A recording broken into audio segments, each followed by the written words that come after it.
Thousands of people across the state might finally know if their wages or benefits could be cut this year. Good evening, everyone. Thank you for joining us.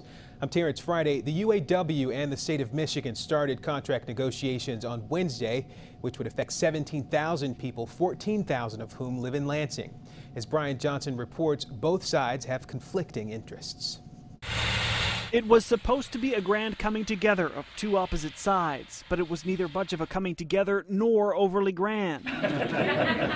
Before smiling for the cameras during the ceremonial handshake, the state and UAW would not be seen in the same room, each meeting on opposite ends of the building with the press stuck somewhere in the middle. So much of what happens at these meetings happens behind closed doors. Wednesday, the state and the UAW were very reluctant to offer any type of specifics. Neither side would talk about its goals for benefits, wages, pensions, health care, or anything. It would be premature for me to assume that we're going to do something in a particular area. We're going to wait and have good discussions. We need to look at how we create better labor management relationships. We need to look at privatization in the state of Michigan.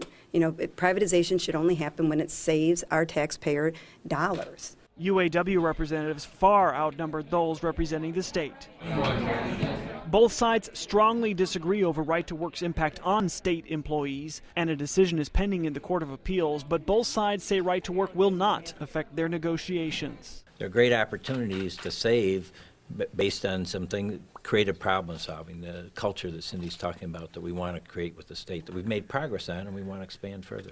While each side is confident negotiations will be successful, only the talks and time will allow them to solve their differences. In Lansing, Brian Johnson, Fox 47 News.